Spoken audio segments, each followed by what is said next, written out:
मी तांत्रिक आणि नैतिक AI क्षेत्रात काम करते. अलीकडेच एक पॉडकास्ट खूप व्हायरल होत आहे. मी नुकताच तो पाहिला.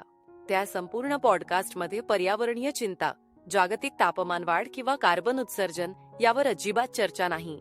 त्याऐवजी ते असं म्हणत आहेत की जग वाचेल की नाही या गोष्टींनी आम्हाला काही फरक पडत नाही.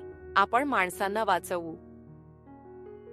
फारच थोडे लोक आहेत जे मंगळावर काही प्रमाणात तरी यशस्वीपणे राहू शकतील, पण ते स्वप्न संपूर्ण मानवजातीला दाखवलं जातंय. जणू पृथ्वीवरचे सगळे 8 अब्ज लोक तिथे जातील आणि बाकी सगळी सजीव सृष्टीही जाईल. रॉकेटमध्ये लादून मंगळावर पोहोचेल. जोपर्यंत तुम्ही टॉपच्या 0.00000001% मध्ये नाही, तोपर्यंत पृथ्वीवरून कुठेही जाण्याची तुमची शक्यता नाही.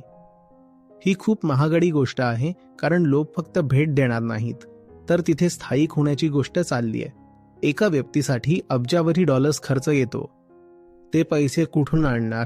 आणि एवढा खर्च करूनही तुम्हाला मिळणारे जीवन हे मानवी नसून ह्युमनॉइड सारखं असेल.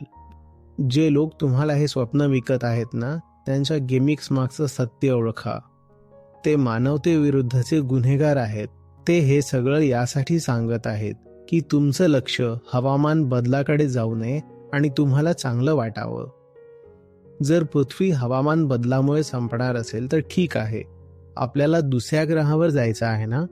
तुमच्या घराला आग लागली आहे आणि ती गोष्ट लक्षात येऊ नये म्हणून दुसऱ्या घराचं स्वप्न विकलं जात आहे.